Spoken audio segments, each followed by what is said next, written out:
കേരളത്തിൽ അന്ന് ഈ ഒരുപാട് തിരുവനന്തപുരത്ത് കൾച്ചറൽ ഓർഗനൈസേഷൻസ് ഉണ്ട്. അപ്പോൾ അവരൊക്കെ വല്ലപ്പോഴുമൊക്കെ ഈ അതിഥികളെയൊക്കെ കൊണ്ടുവരും. ഈ സൂര്യ കൾച്ചറൽ അസോസിയേഷൻ ഒരുപാട് ഫെസ്റ്റിവൽ തുടങ്ങി ആ കാലത്ത്. ഒരു 15 ദിവസം മറ്റും സിനിമ, ഡാൻസ്, മ്യൂസിക് ഒക്കെയുള്ള ആളുകൾ. ഞാൻ വന്ന ഇടക്ക് തിരുവനന്തപുരം ദൂരദർശൻ തുടങ്ങിയ കാലത്താണ് ഒരു ഫെസ്റ്റിവലിന് അവർ ഡോക്ടർ ബാലമുരളി കൃഷ്ണ, MS സുബ്ബലക്ഷ്മി, പിന്നെ ഒരു കൂട്ടം ആളുകളെ വടക്കുന്ന സംയുക്ത പ്രാണിഗ്രാഹി, ഒഡീസിയുടെ, പിന്നെ അശോക് കുമാർ, പ്രാൺ, അങ്ങനെ ആ കാലത്തെ പ്രമുഖരായിട്ടുള്ള സിനിമ നടന്മാരെയും നടികളെയും ഹേമമാലിനിയൊക്കെ കൊണ്ടുവന്ന് അവരുടെ സിനിമ കാണിക്കും, ഈ മ്യൂസിക്. അപ്പോൾ ആദ്യം ഞാൻ വന്ന ഇടയ്ക്ക് വന്ന ഒരു പ്രധാനപ്പെട്ട റെക്കോർഡിങ് ഡോക്ടർ ബാലമുരളി കൃഷ്ണൻ്റെ. ഞാൻ മദ്രാസിലായിരുന്നുകൊണ്ടുള്ള ഒരു ഗുണം, ഒരുപാട് ഈ മ്യൂസീഷ്യൻസ് ആൻഡ് ഡാൻസേഴ്സ് നല്ലപോലെ അറിയായിരുന്നു. കാരണം മദ്രാസിൽ ഇപ്പോഴും മാർഗഴി ഫെസ്റ്റിവൽ വളരെ അന്നും ഉണ്ടായിരുന്നു. അപ്പോൾ അത് അവിടുന്ന് ലൈവ് ടെലികാസ്റ്റ് നടത്താറ്. പിന്നെ സ്റ്റുഡിയോയിലും ഇവരൊക്കെ വരുമായിരുന്നു. ബാലമുരളി കൃഷ്ണ ഒരു വളരെ അടുപ്പമുള്ളൊരു സുഹൃത്തായിരുന്നു. അപ്പോൾ അദ്ദേഹം എന്നെ വിളിച്ച് പറഞ്ഞു, ഞാൻ തിരുവനന്തപുരത്ത് വരുന്നുണ്ട്, നിങ്ങളുടെ സ്റ്റുഡിയോയിലൊന്ന് കാണണമെന്ന്. ഞാൻ പറഞ്ഞു, ഞങ്ങളൊരു പ്രോഗ്രാം റെക്കോർഡ് ചെയ്യാം. ഞാൻ വന്നിട്ട് ഒരു മാസം, തിരുവനന്തപുരം ദൂരദർശൻ തുടങ്ങി ഒരു മാസമേ ഉള്ളൂ. അപ്പോൾ അദ്ദേഹം സ്റ്റുഡിയോയിൽ റെക്കോർഡിങ്ങിന് വന്നു. കൂടെ അക്കമ്പനിങ് ആർട്ടിസ്റ്റുണ്ട്. ഒരു 15 മിനിറ്റ് അദ്ദേഹത്തിൻ്റെ പ്രോഗ്രാം പെട്ടെന്ന് ഞങ്ങൾ ലൈറ്റ് പോകും. ഈ സബ് സ്റ്റേഷൻ എന്ന പേരൂർ കടയാണ്, അവിടെയൊക്കെ ഞങ്ങളുടെ ആളുകളൊക്കെ പോയി ഇതൊക്കെ ചെയ്ത് വീണ്ടും റെക്കോർഡിങ് 15 മിനിറ്റ് കഴിഞ്ഞ് പിന്നെയും. അന്ന് രാവിലെ 10 മണിക്ക് സ്റ്റുഡിയോയിൽ വന്ന അദ്ദേഹം തിരിച്ചു പോയത് 4 മണിക്കായിരുന്നു. ഞാൻ ഭയങ്കര വിഷമിച്ചു. കാരണം ഇദ്ദേഹം മദ്രാസിൽ വന്നാൽ VIP ആയിട്ടാണ് ഞങ്ങളൊക്കെ ട്രീറ്റ് ചെയ്തത്.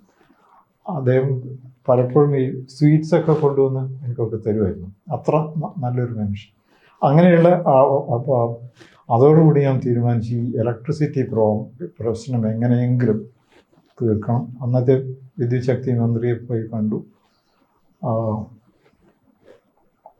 ദൂരദർശന് വേണ്ടി മാത്രമായിട്ട് അൺഇൻ്ററപ്റ്റഡ് സപ്ലൈ ഉറപ്പുവരുത്താൻ വേണ്ടി ഒരു സബ് സ്റ്റേഷൻ പേരൂർ കടയിൽ സെറ്റപ്പ് ചെയ്തിരുന്നു. അപ്പോൾ അതുകൊണ്ട് അതിനുശേഷം ആ പ്രശ്നമുണ്ടായിരുന്നു. അപ്പോൾ ഞാൻ പറഞ്ഞു വന്നത്, സൂര്യയിൽ ഇതുപോലെ ആളുകളൊക്കെ വന്നു. അവരെയൊക്കെ മലയാളികൾക്ക് വലിയ താല്പര്യമുണ്ടായി. മദ്രാസിലൊക്കെ ഉള്ളപ്പോഴും ഒരു ഇംഗ്ലീഷ് പ്രോഗ്രാം വളരെ അപൂർവമാണ്. പക്ഷേ ഇവിടെ അങ്ങനെ ഒരു ഭാഷ സംബന്ധമായിട്ടുള്ളൊരു പരിമിതി ഉണ്ടാവരുതെന്ന് ഞാൻ ആദ്യകാലം തൊട്ട് തന്നെ ആഗ്രഹിച്ചു. അതുകൊണ്ട് ഇവരുടെയൊക്കെ ഇൻ്റർവ്യൂ ഇംഗ്ലീഷിൽ, ഇവരുടെയൊക്കെ പെർഫോമൻസ്. MS സുബ്ബലക്ഷ്മി, അവരും അവരുടെ ഹസ്ബൻഡ് സദാശിവം, അവരും മദ്രാസിൽ സ്ഥിരമായി വന്നാൽ ഈ സ്റ്റുഡിയോ റെഡിയാകുന്നവരെയൊക്കെ എൻ്റെ മുറിയിലൊക്കെ ഇരിക്കുമായിരുന്നു. അവരും വന്ന് ഇവിടെ വന്ന് അവർ ഒരുവിധപ്പെട്ട ആളുകളൊക്കെ അനുഗ്രഹിച്ചിട്ട് പോയി. എനിക്ക് തോന്നുന്നു ഇപ്പോഴും കുറേ കാലത്തേക്ക് ഏറ്റവും നല്ല മ്യൂസീഷ്യൻസ് ഞങ്ങൾക്ക് ഇവിടുന്നായിരുന്നു. ഡാൻസ്, കഥകളി, ഈ ഡാൻസിനൊക്കെ ഓഡീഷൻ വേണം. B+ ഉണ്ടെങ്കിൽ മാത്രമേ സോളോ പെർഫോമൻസ് പറ്റുള്ളൂ. അതുമാതിരി മ്യൂസിക്കിൻ്റെ ഓഡീഷൻ AER ആണ് ചെയ്യുന്നത്, സൗണ്ടാണ്. AERലും B+ ഉണ്ടെങ്കിൽ പോരാ, A അല്ലെങ്കിൽ പിന്നെ അതിലും കൂടിയ ഗ്രേഡിങ് വേണം. അങ്ങനെയുള്ള കണ്ടൻറ്റ് കേരളത്തിൽ നിന്നുള്ള ആളുകളുടെ പ്രോഗ്രാംസ്, കേരളത്തിന് പുറത്തുള്ള ആളുകളുടെ പ്രോഗ്രാംസ്, കബീർ ബേഡിയ പ്രതിമ ബേഡിയ സ്റ്റുഡിയോയിൽ കൊണ്ടുവന്ന് ഡാൻസ് ചെയ്യിച്ചിരുന്നു. ഭയങ്കര അപ്രീസിയേഷനായിരുന്നു. ഒരു തലതിരിഞ്ഞ നർത്തകി, ഒരു ഡിഫറെൻറ്റ് കൈൻഡ് ഓഫ് പേഴ്സണാലിറ്റി. അങ്ങനെ മലയാളികളായവരും അല്ലാത്തവരുടെയും മലയാളികളുടെ തന്നെയും പിന്നെ ഞങ്ങളുടെ ക്യാമറ ടീമൊക്കെ ഓടി നടന്ന് പല സ്ഥലങ്ങൾ കേരളത്തിൽ അങ്ങോളം ഇങ്ങോളം പ്രോഗ്രാം റെക്കോർഡ് ചെയ്തിരുന്നു. 1988